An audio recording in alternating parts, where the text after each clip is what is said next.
No, I will start with the session on JavaScript, which is the session 2. So, like you all would have used browsers, right? That's the place where you are having this meet and where every website works.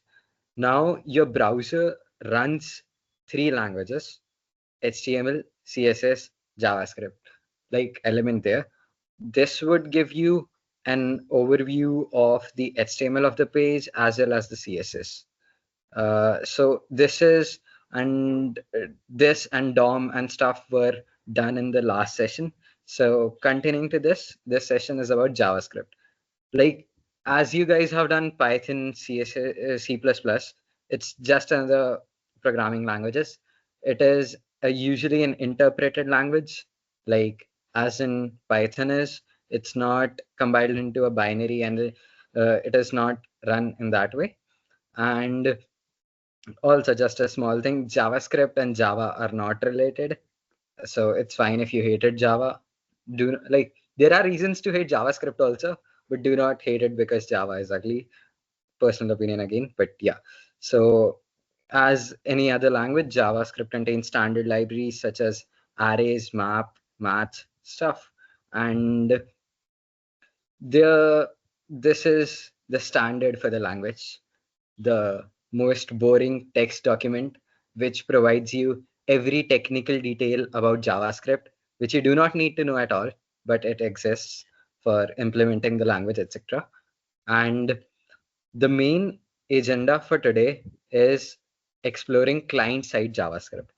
I will explain to you guys what client-side means, but yeah, it is sort of an addition to JavaScript, an extension to it, and we will learn that today. I hope you guys understand the outlook of today's session, essentially. And like to give you the easiest introduction to JavaScript, you guys can open your console. Okay, this looks pretty ugly. I could just open a new tab, inspect, and console. Now, this is a place where you can experiment with JavaScript. Whatever happens here is using JavaScript. I can, like, JavaScript is basically a normal programming language. I can do 1 + 2 and gives me 3. This is a very boring thing, but the basis of programming languages essentially.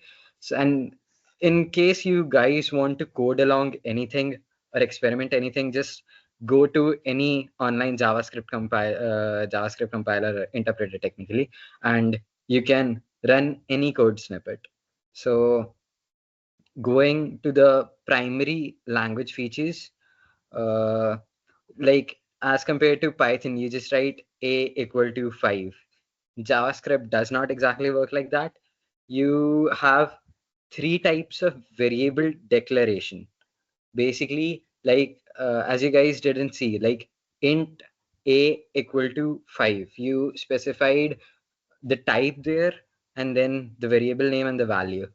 JavaScript does not need you to specify the type exactly, but it requires you to give variable declaration.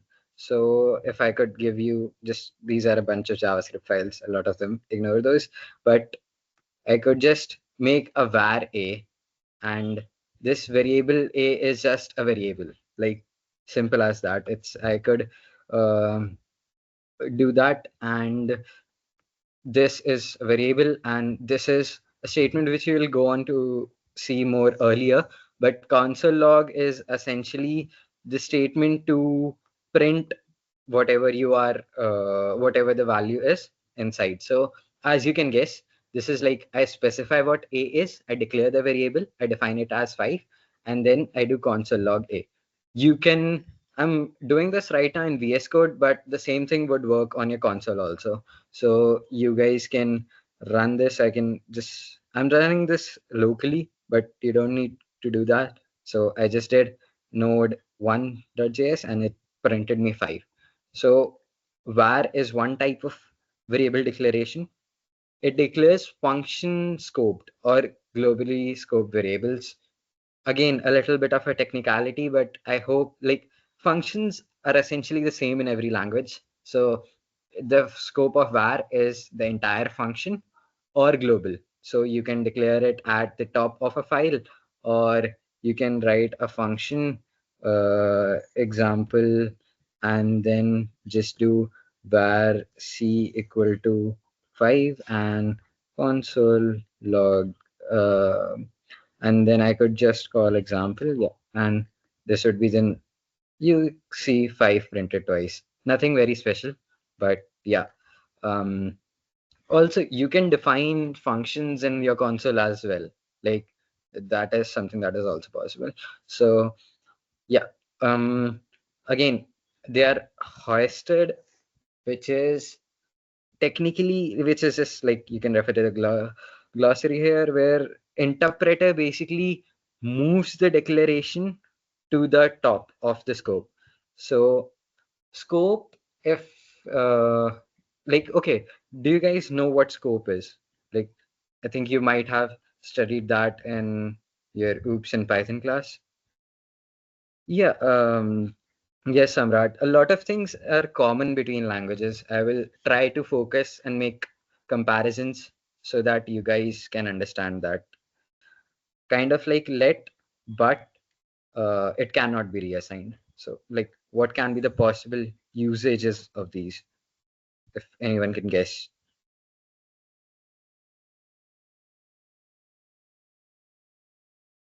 Maybe it's a way to delete the variables after you're done using them. Like once the variable is out of its scope, it gets removed or deleted.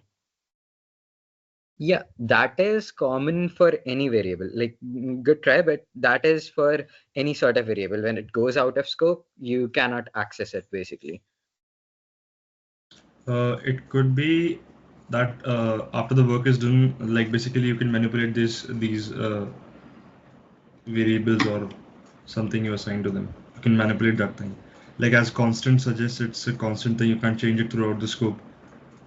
Yeah, constant is something which cannot be reassigned. Yeah, so constants are used for example, you're defining a static like value of pi. Basically, you can define it from the top of the document as const, and then move on like const pi, and then you can do just 3.14, and it won't you won't be able to reassign it, etc.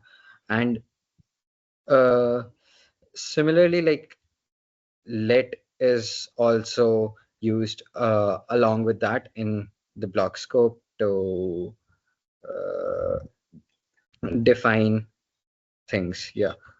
I mean, also, I guess, wait a second. I could demonstrate. You guys can try all of this on your own again, also using just logging into the console stuff. And the thing about all this is these variables, etc., is something which is missing from HTML and CSS, right? You guys did HTML and CSS, but it did not give you something like if else. What if you want to have some sort of conditions, or you want to just do any type of dynamic thing? JavaScript allows you to do that. And again, this is again slightly boring thing, but the data types in JavaScript, like primitive data types again, which are bool, null, undefined, number, string, symbol. uh, Now I could go on to some form of practical application of this, because JavaScript is something which you can use to change almost anything in your web page itself. So if I have uh, this page, and then what I could do is I could basically make, okay, wait, I could use a new HTML file. I have this small HTML file which I could just a second open in the browser once. Uh,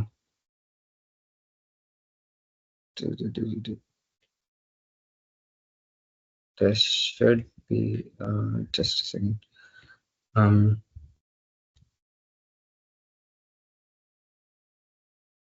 this was Yep. So this is a simple, very simple HTML based page. Now, JavaScript can allow you to use variables. For example, if in the last session you did something like an input box, right? So what you could do is have an input box. Like this is the basic HTML page. I made it beforehand, but you have all the things like title, and you have the body. So small things in the body, you have a button, you have an input, etc. So with all this, with such a basic HTML page, you can do something like start like take an input. For example, you have that input box. So if I reload this page, yep, and right now if I click the button, it does something. It does nothing basically, because we don't have any associated functionality with it, but we could use JavaScript in script tags. This allows you to use all the features of JavaScript. So along with this input box, you could link this specific button, and then you could function alert. Now, okay, like this is a simple JavaScript function, which is just function alert hello.windows. Like you guys can run this function in your console again. It should just a second, alert one. Okay, um Windows on alert, I think. Windows not alert, that should work, I think. Windows dot alert, and I might have to relabel it to alert 2.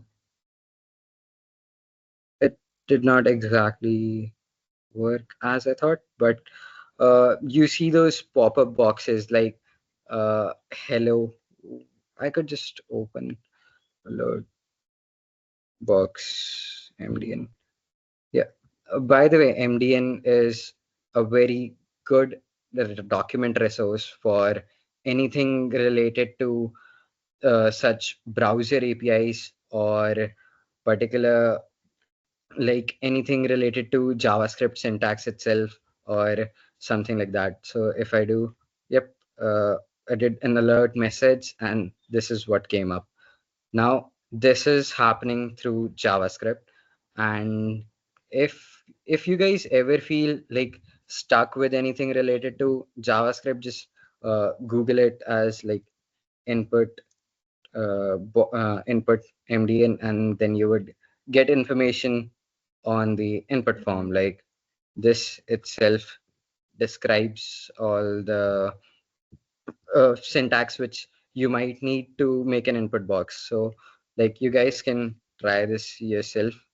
I would may paste the link in the chat. This you can basically, as I wrote, it provides you a box where you can have the input, and then you have other elements. Now you could link up with um, input button, and then you could make a page with dynamic, um, basically, wait a second, I could demonstrate it, placeholder name something things which in particular work with objects, are for in statement and for off. So if I want to demonstrate, if I make an object like const obj, and this is the syntax to make an object. So you can make a color, uh, basically x equal to 1, b equal to 2. Now this is a very basic object.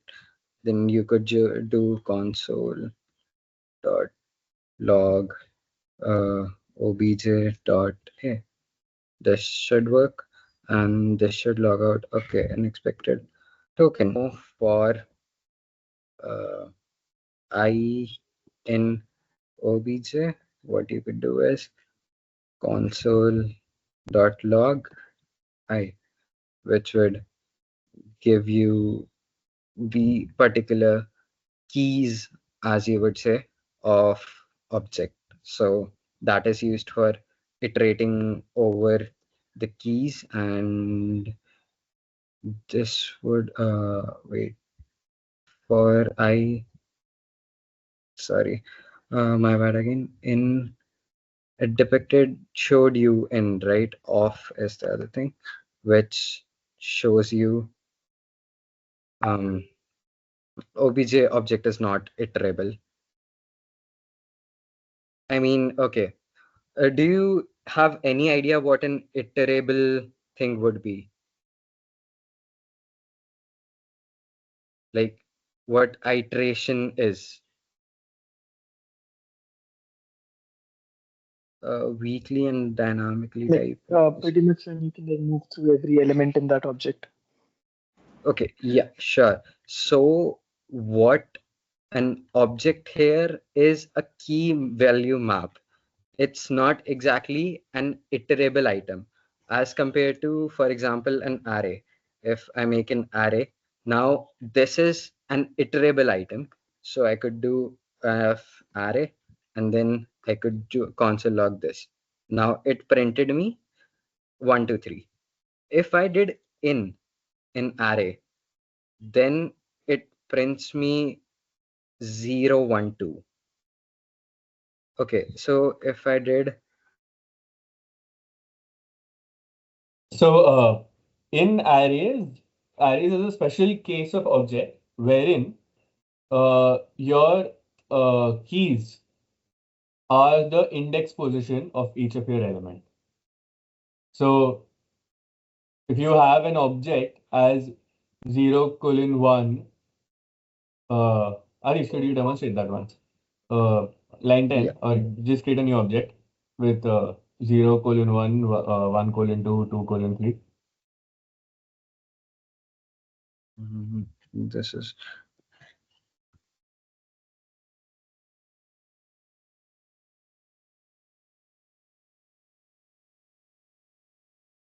And getting close.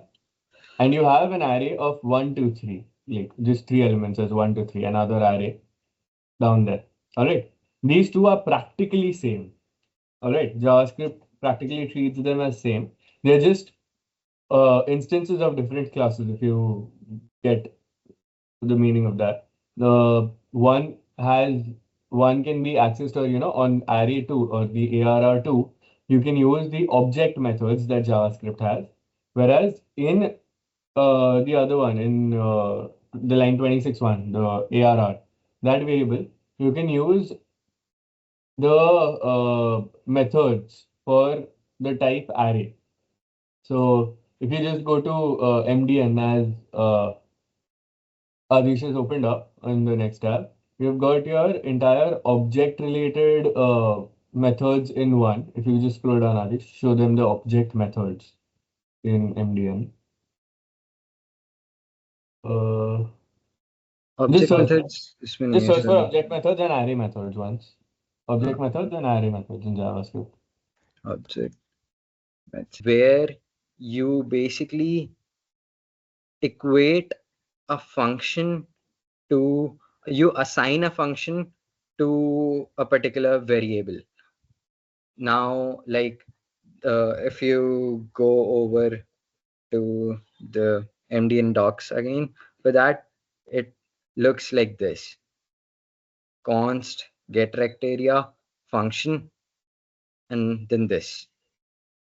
Okay, now this seems kind of useless. Like you already have a function name. Why would you make it assignable to a variable?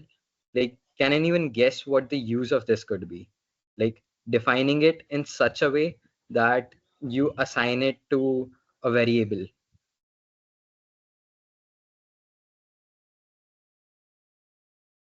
because you can now have specific uses of get area. Like this would be an objects in a container. I'm not sure what do you mean by that, Abhidhay? He had Sorry. said that a while ago. Yeah, It for was the in previous context of question. there was Okay. something different. Oh yeah.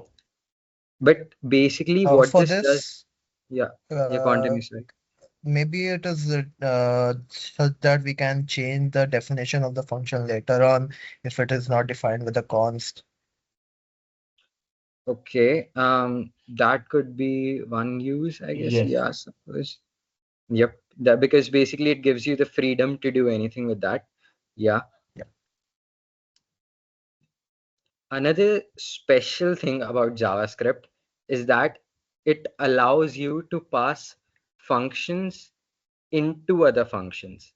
Like this is not something you typically do in, like I don't think you would have typically done till now, but JavaScript allows you to do that, and function expressions are the preferred way to do that. So uh, you can make this function, and then you can maybe make another function like basically maybe okay, thinking of a practical example of this would be um, if you want to do something. Okay, suppose you have an array and now you need to square all the elements. Now you can make a particular function which takes an array input and then loop over the array as we told you like in the previous section using the for loop, and then print the result. And now you might also want to do something like add. Like hypothetically, if you are building a calculator, you want to define all these functions, right? So you could do something special. You could just write, suppose you write add a comma b, and then you just write return a plus b. And then what you could do is function now list apply. I don't know what, but yeah, you could take an L input and you could take an F input.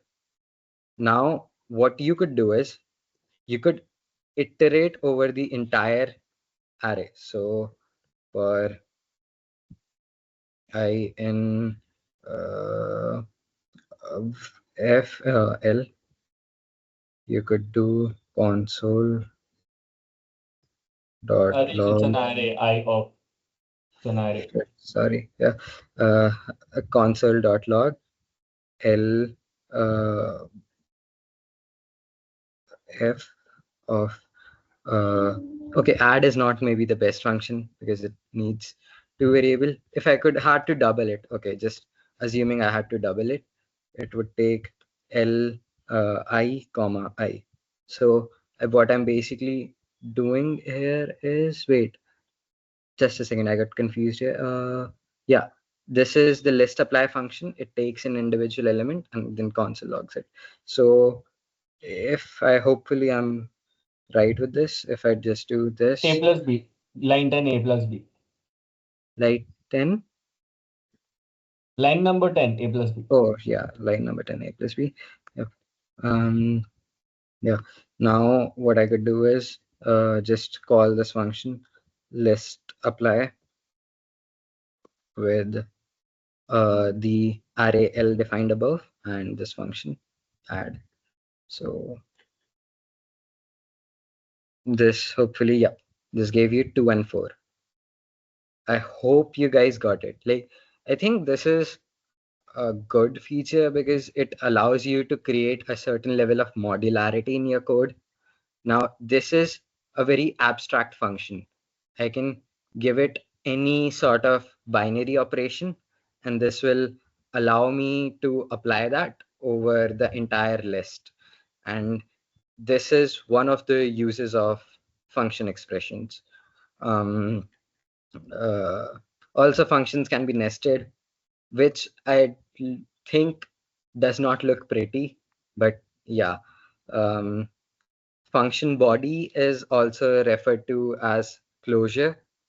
So now this is like another technical term. Now another Okay. thing. Before we move ahead, how many of y'all are still on track? How many of y'all have understood everything that is gone happened so far, and how many of y'all are trying things? I because I want Yeah, to give y'all a challenge right now. and this particular value is added here, and thus the function was made. So this was an introduction to array functions, which are as I declared earlier.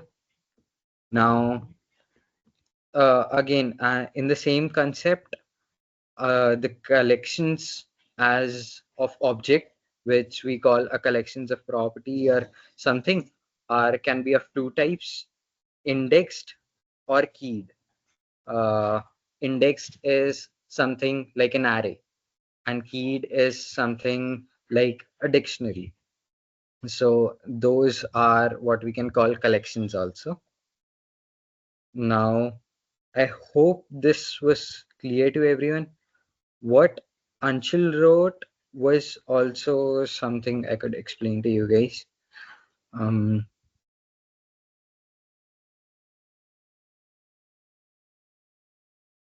now, he made the original array, and then he made the another new array B, which was made by this arrow function.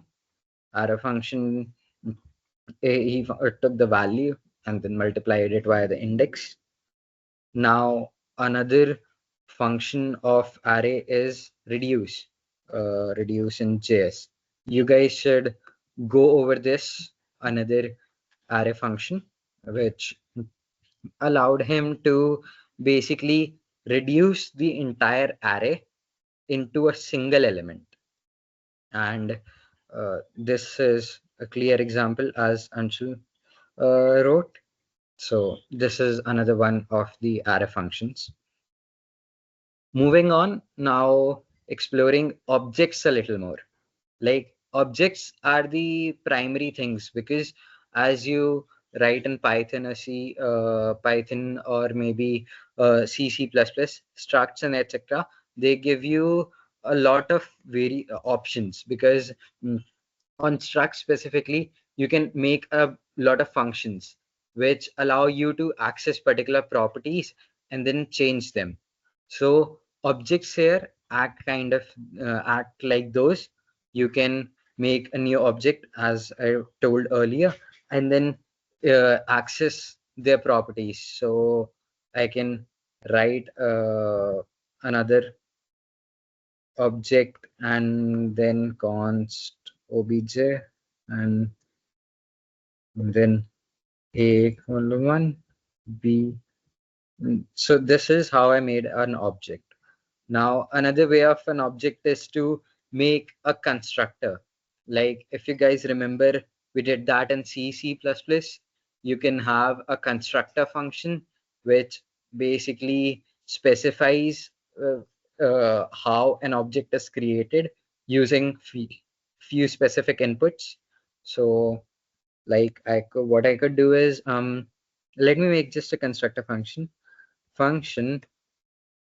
obj2. Now let obj have the properties again c comma d. So what I could do is this keyword, then c comma, sorry, uh, this dot d equal to t. Now this, it essentially returns to you a function here which you can access and use that. So that is another way of declaring objects. Now, as with other languages, JavaScript also has inheritance. You can pass all these properties from a parent to a child and then extend them. Like you can, if I talk about a code example, inheritance, MDN this might seem a little complicated for now. I guess, yeah. But basically, it kind of functions like how you would in C or C++. And then again, classes also exist here, which again, more theory stuff. But yeah, these are the general features of JavaScript. And like till now, what we were doing is we were working with a single file. Now, in order to work with multiple files, like in Python, you have syntax like import numpy as np. Like this is a syntax where you can import a particular library as something, and you have C where you can do include stdio.h. You include an header file. Kind of like this in JavaScript, you have modules which are used to break down and simplify your code and link them with each other using import and export statements. Like if you just go on in here, you could do something like export const name, export functions, or export basically anything, and then import it very similarly. Import all these things from this /.js. So this is how importing and exporting works in JavaScript. All this was just an introduction to JavaScript as a language. Now, this language powers your web. And as we discussed above, we would differentiate between we would talk today about client-side JavaScript. Now, I would can explain you client as basically whatever you are using right now. The browser you are using is a client. Whatever work is done locally on your machine, that can be referred as a client. You can make your own client which uh, talks with a server. Like you would have heard the term server, like the server of this website is down, or basically the website is not functioning. So server is basically what is having like serving your client. Your okay, yeah. Okay, talking in terms of business, basically client would come to your business and you would serve them, right? This is kind of like that. So client here would be served by the server, and we are more so gonna talk about the client today. Now, another thing like which you might have heard. Do you guys know about what API is, or maybe have heard what API is?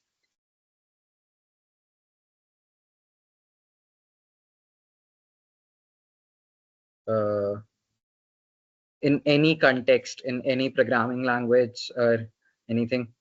Okay, Yeah. can any of you guys explain what an API is? Then whatever you guys understand. Is the application programming interface, so it basically allows us to access something using our code or interact with some other uh, program with our written code. So it's basically acts as an interface between them. Yep, totally. It facilitates communication between client and server. Okay, that is a particular usage of API, correct, Anshul?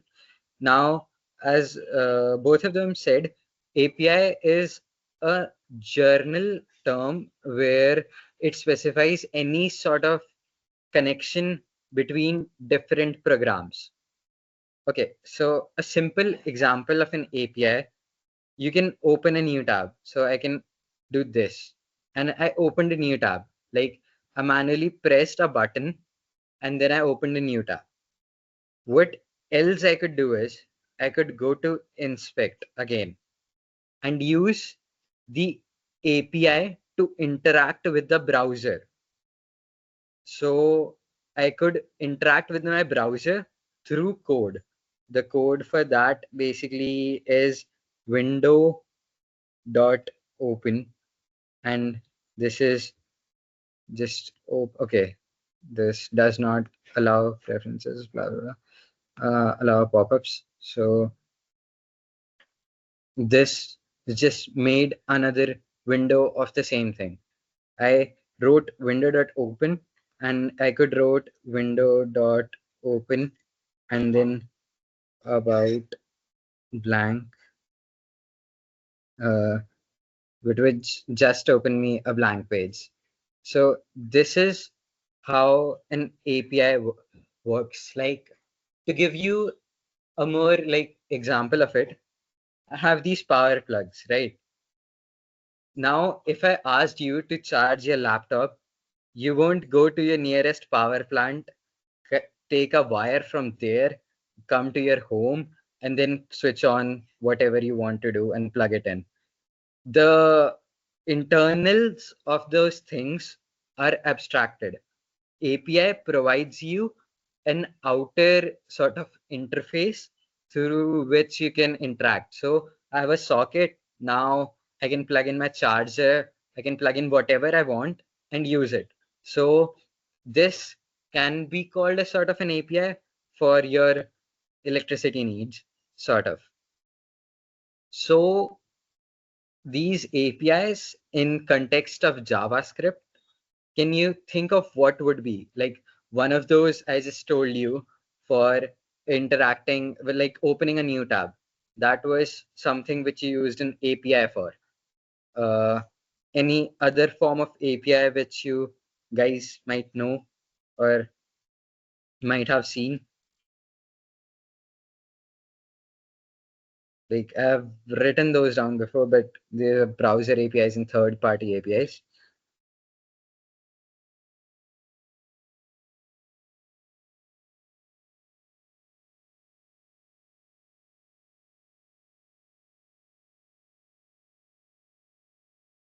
Where would we include something like system APIs? What? Sorry? Am I audible? Yeah, you're audible. Where would we include something like a system API, like when you're clicking up, like opening Windows Explorer, for example? So that would also technically be an API, right? Yeah, right. Actually, yeah, as he told, everything is technically an API. Like, you do malloc in C, right? A malloc in C is also an API. It is a much lower level API compared to anything we would do, but the allocator calls your operating system and stuff. So everything basically could be an API here. And the browser uses multiple APIs, which is for manipulating the DOM, fetching data from the server. As Anshul said, what he told was a particular example of an API, and API for drawing and manipulating audio, video, device API, line storage. For example, if I use Excalidraw, that example where opened up, yes, that is, yeah. So now this uses a sort of canvas. Like, this is what you can call a canvas, right? I can do stuff here. Now, this is another API provided to you by the browser. Now, some sites like Google, they can access your GPS on if you go to the Google Maps website, and they can access such things. So those are other APIs. Right now, you're on this video call. You can see my face, and like all your cameras are off basically. Otherwise, you would be using the camera API, and you are using the audio APIs again. And most of the work which actually happens on the client is via these APIs. These are very powerful tools and make you explore your browser, the capabilities of your browser. Like, we can have again a live demo of this. So this relates to what you would have discussed in the last class, last session, basically, you discussed about the DOM model, right? The document object model. Now, the DOM gives you an object. So what you can do is you can interact with that object using the document API. The browser provides you the document API, and using that, you can interact with stuff related to the HTML of your page. And before starting the live demo of that, just one more thing, which is events. Like, anyone can guess what events are. Like, just events, browser events. That's it. Like, seems what they could be.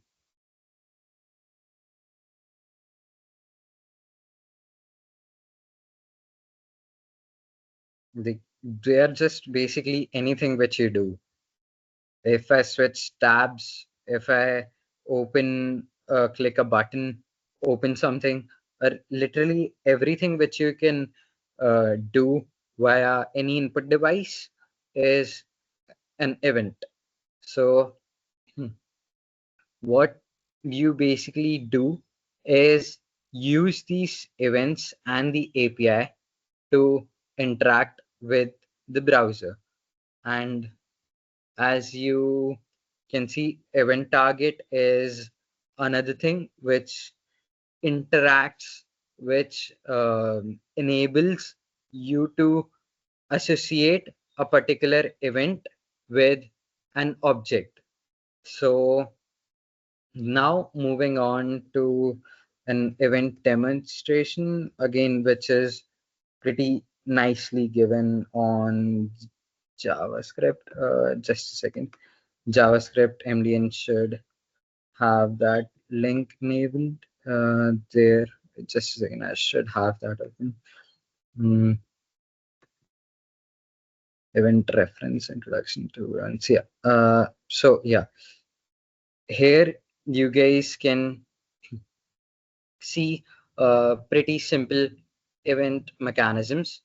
Now, okay, yeah, these are all possible things which can be events, like clicking a button, pressing a key, resizing or closing, or basically anything. Now you guys can go this along. So basically, if you have a button, and then you can interact with that button using the browser API. Now, going on to creating a static HTML page, if you guys can again see my screen, if I open, do a static HTML page, I add a button here, just a button, and then I open this page, which should just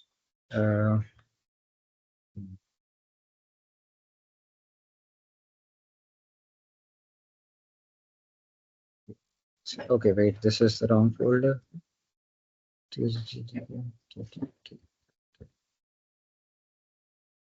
Going up to, where's the HTML file? Now this is the entire thing. This is a kind of useless page, but you have a button which does not do anything right now. So what events allow you is to enable the click functionality. You can click this button and then change things.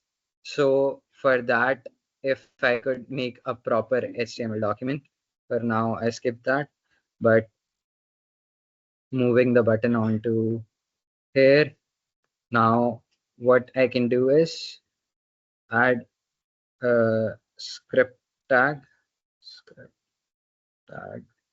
Now you can make a variable button and then use the browser API. So document dot query selector, as you can see, then you can select the particular element. So button is our own element which we can use. After that, we can associate an event listener with that. Now, an event listener is just as it's something which just listens for any particular kind of event. Now, if I could relate it, it's like a doorbell. Now you guys have doorbell, and just if you inserted a doorbell, and now anyone can press that, the particular action is a press, and then you will get a ring or whatever inside a machine in your house. So event listener, you can add a particular sort of bell to something and define the type of event. Like pressing the bell triggers the event. So here clicking the button triggers the particular event. Now, so if I add here button dot uh, add event listener, should add event listener. Now this would be an on click event. Now here, as you can see, we are using arrow functions itself. This is another example of arrow function. Now what you do is you again use another browser API, document.querySelector. Now you can go to MDN docs and search what query selector is exactly. If you go query selector, yep, query selector methods returns the first element within the document that matches the specified CSS selector. So as you guys discussed CSS selectors in the last session, it works on that. It selects the element and then returns that element to you. Now you associate the event with that element and then make the function arrow function and change anything as you want. So here I changed body dot style. So I'm changing the CSS of body and setting the background color to a random color, which is chosen by a random function. So if I reload the website here and I can change the color randomly, like does not seem to have any purpose for now, but you do guys realize the use of events. I hope what events are is clear to everyone.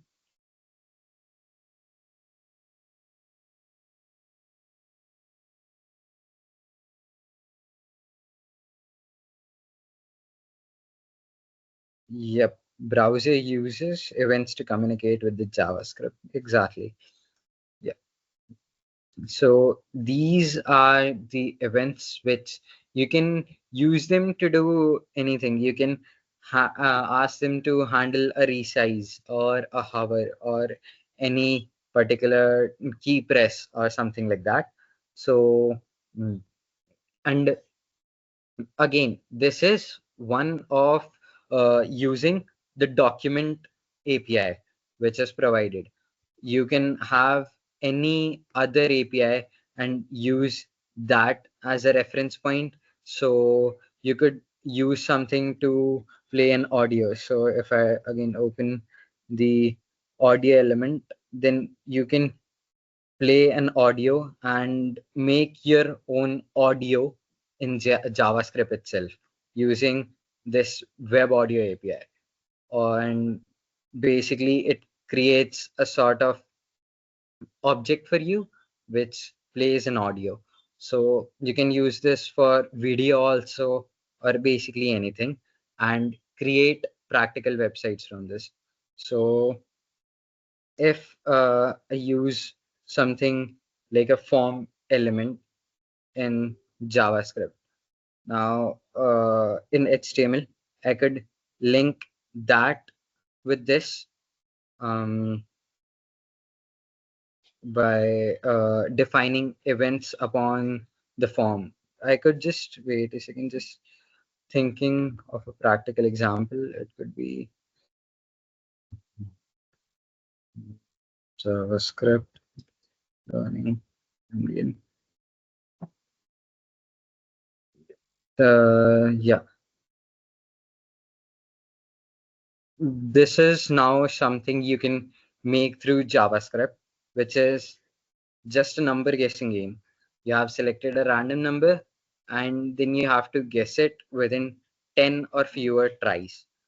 Now to make something, you just have to make a bare bones HTML page and then use the script itself to get elements from the HTML and then make changes accordingly. So you can use the document selectors to get each of the CSS elements and then make changes and have basic interactivity in your web page.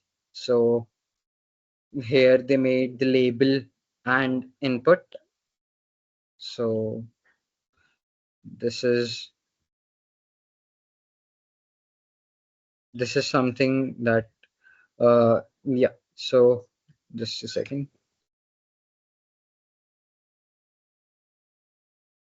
Yeah, so you could have a function again, and that could refer to you, any particular case here. Just a second. I have too many tabs open right now. Right. Oh. With someone saying anything? Oh. Hello.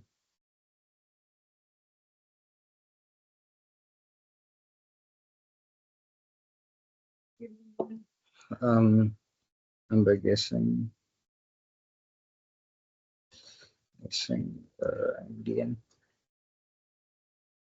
Yep. So going back into this, you have the function again, and then you have the operators, which it told. Yeah. So this is the main function it made using everything we have learned till now. Basically, it made a const which guess field dot value.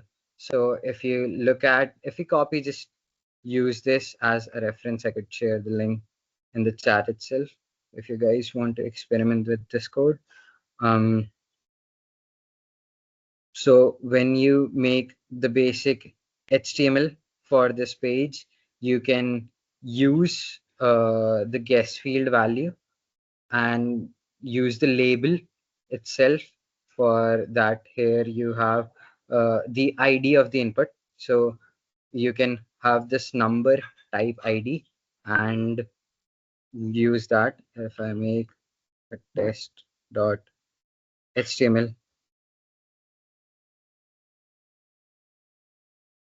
now if I make something like if I make an input, control Z, if I do something like an input field here again, if I could just do something like type text as it is, text placeholder, enter your name, yep, and then greet me. Now what you could do is then script again, const button, very similar to that. Now what it did was it got the value of the input using a query selector, and then it took up the name from input dot value, and then it printed hello name. So if I just go over to here and open this web page, which is test.html, this should be Adish.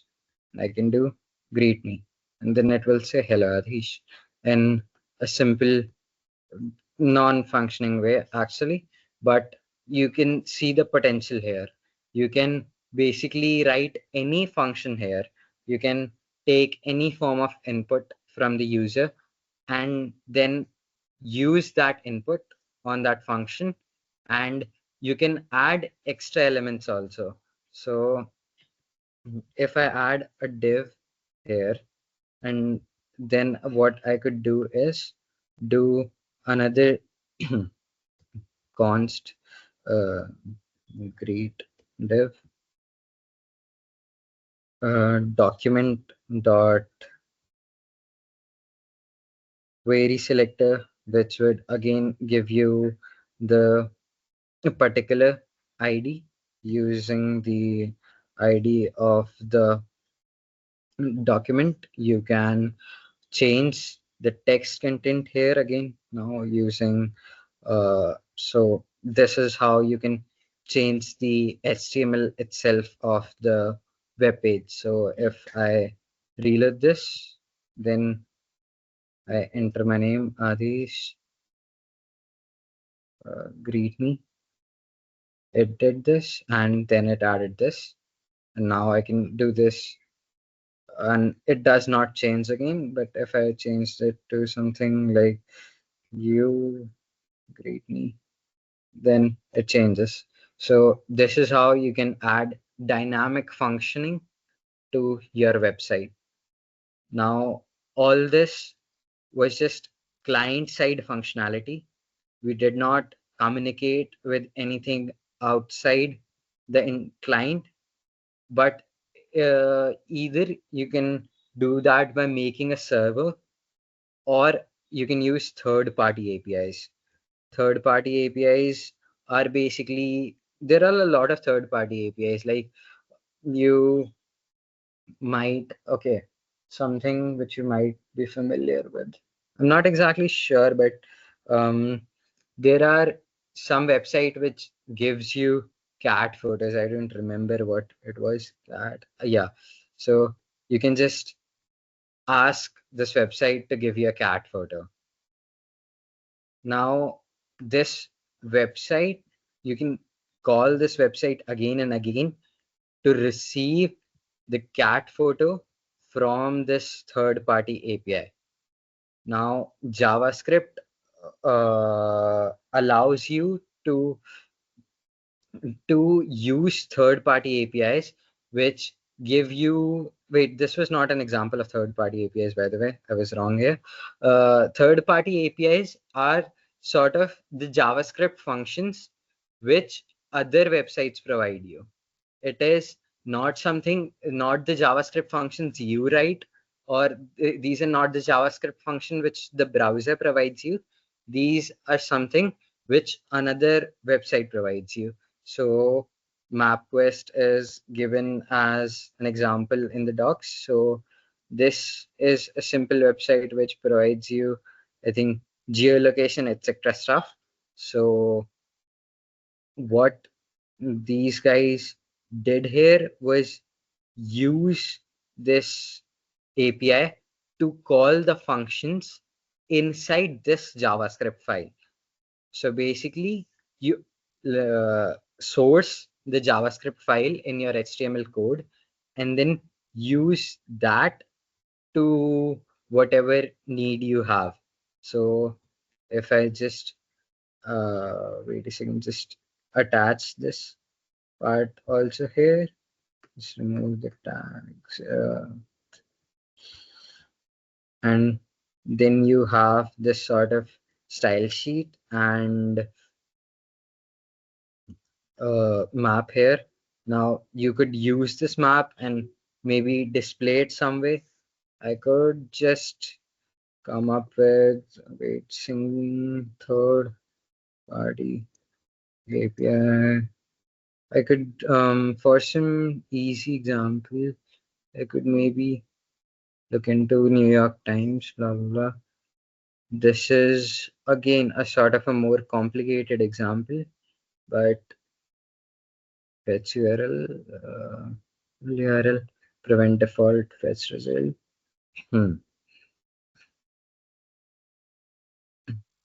Now, okay, so this is what they used, and fetch is the particular API, again, another new API used to access the such functionalities like any other piece of, like you saw that cat, right? You could use fetch to get the data from the API and implement some sort of integration. And okay, so then they basically made another display result function which removes child, uses another document API, etc. And okay, if I try to make a practical small example of this, I have not implemented this yet. I would have to MapQuest and using third-party APIs. Open third-party API demo. Okay, so using any API from here. Okay, so I guess what this gives you is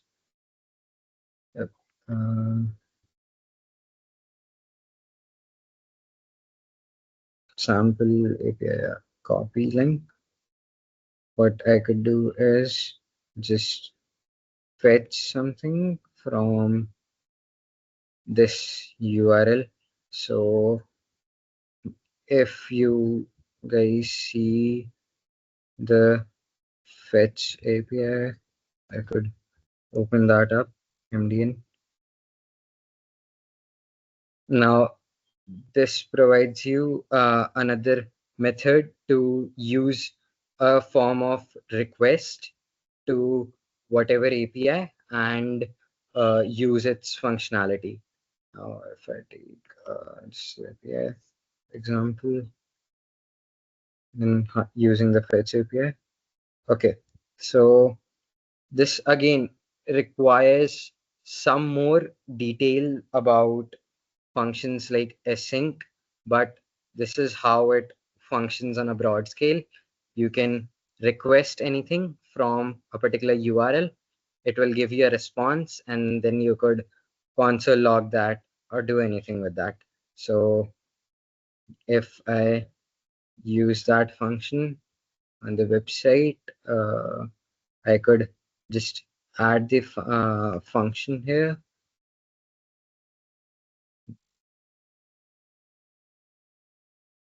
This should not, I would have to use here, and then you could do console log that, blah, blah, blah. Yep, and this is the script file for the page. Now I should be able to just use the get data. Okay. This is the function here. I could on click call the function. Just a second.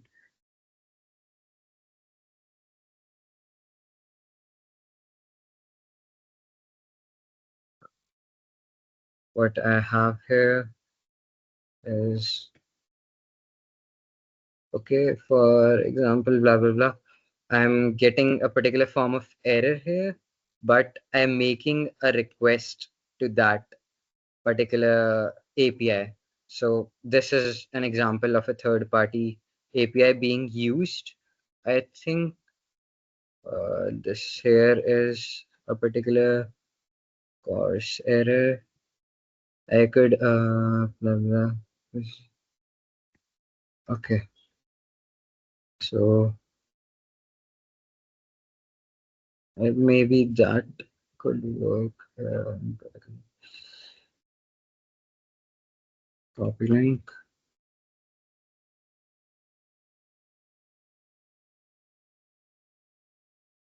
Error name. Okay, that was not a sample API, but okay, cat fat. Okay, this should be it. Hopefully. Control Z, Control V. This should give you something. Yep. So I clicked on this button and I got a cat file. Researchers believe the word tabby has come from Attabia, a neighborhood from Baghdad, Iran. So this was another API basically, and it is a little more complicated because you have to use fetch and async and other features of the JavaScript language for implementing all this, but this is how you sort of integrate with your server and do stuff. Like, this has been a lot, and this is where I would like to end this session. Does anyone have any doubts regarding JavaScript and the topics discussed in this session? Or anything to comment on in general?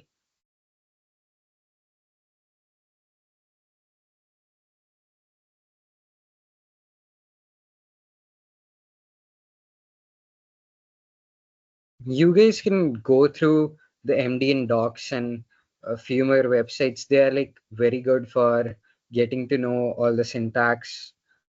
Understandable. I agree. Heavy hai, because JavaScript is a new language, and like you have to learn the entire language itself to interact with anything. So you have to learn what objects are, what the DOM is, and what everything is. Then you can start interacting with the website. Then you can maybe start having talking with the server, which is like, again, a very complicated other part of the entire web ecosystem. But all this forms the basis. So yeah, these were the major things. I hope you guys just try on using JavaScript. Just make a script, make the console log, call the function on the click of a button.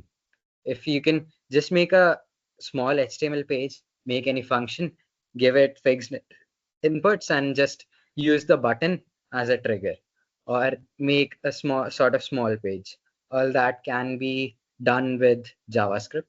And JavaScript, as you see, can change the CSS too, so it can make your page pretty and stuff. So yeah.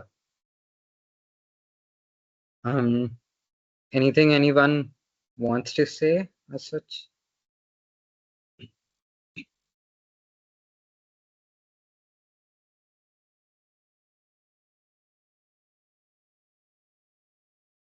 I will share some resources on the Notion doc and associated stuff.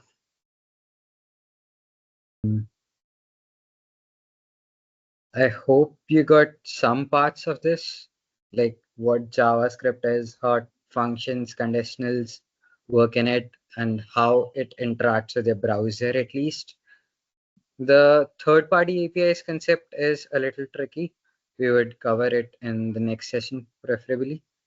And these are the major features of JavaScript.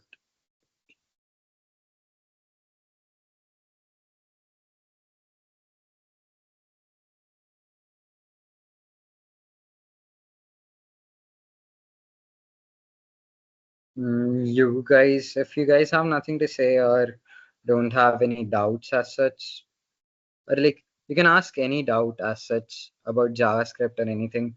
If you got confused with any sort of function or any sort of language feature. A browser is a bloating piece of software. By the way, I don't like JavaScript, personally speaking, as a language is, first of all, first order functions. I just showed you a use case, but I don't realize why anyone would ever use that again. I do not realize why it has esoteric arrow syntax, like arrow function syntax. Like, what is the excuse for not making proper functions, and like dependency and callback functions? Like, it works on that, and the entire event loop is a little more complicated than any other language. And why I don't like JavaScript, and the libraries. It has a lot of libraries which perform every single small function for you, which we would discuss later, by the way. But yeah, this is a JavaScript library. I do not like JavaScript because of things like this. But yeah, sorry for that.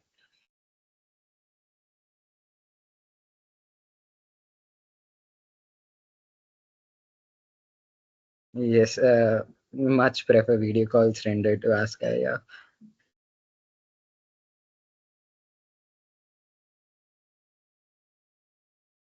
Guys, feel free to hate JavaScript or anything. Just don't hate it because how poorly I explained stuff here. It is actually very useful in making websites and stuff. Just read. So, and yeah, make websites. Do not make bloated websites. That's what I would say.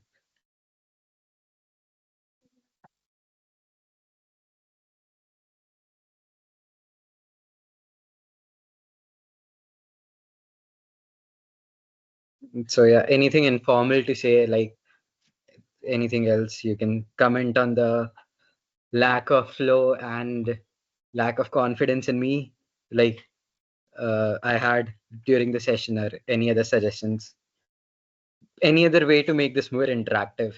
Like you guys can give feedback too.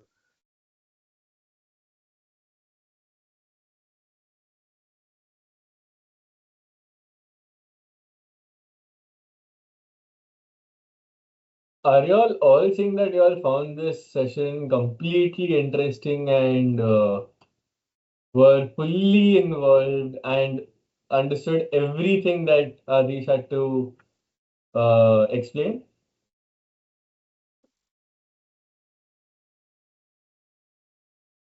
I personally would not have felt that at all, but yeah.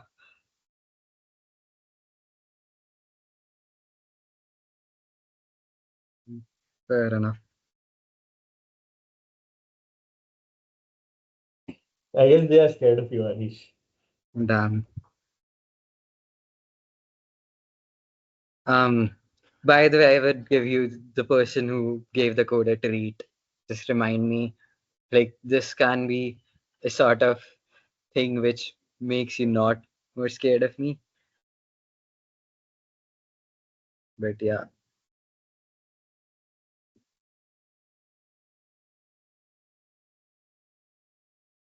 Yeah, maybe.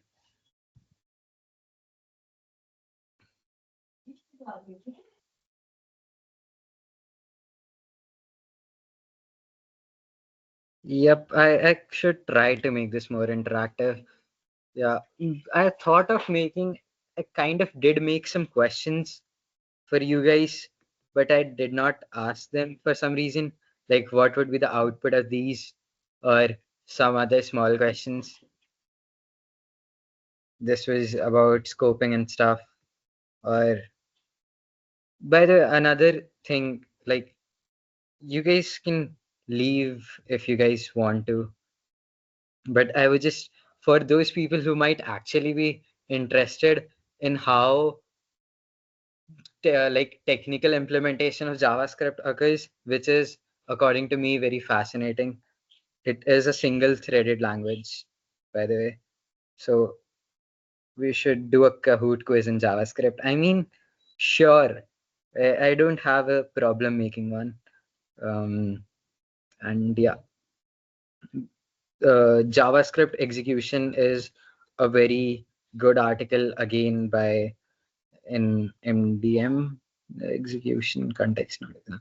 But yeah, um, context model. Yeah, this would tell you how actually everything occurs and how your browser sort of runs JavaScript code. And yep,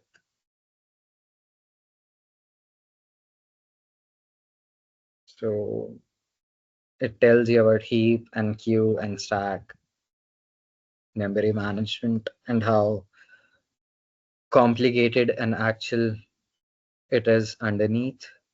So yeah.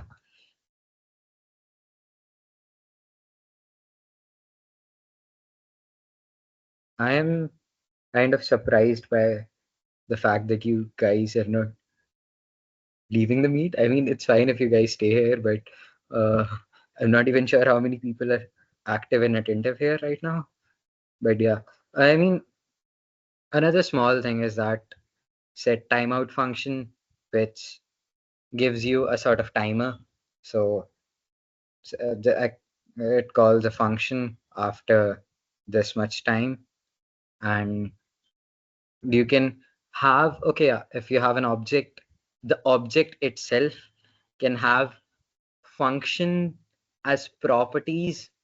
So basically it is saying like you have a structure in C++, but the structure has an element which is a function. So again, weird JavaScript. Also weird JavaScript, like this is the weirdness of JavaScript. You might have seen memes according for this. Like the output of all these things are very weird. If I do node weird.js, this is true. Like how commonsensical it is to make such a statement true. But yeah.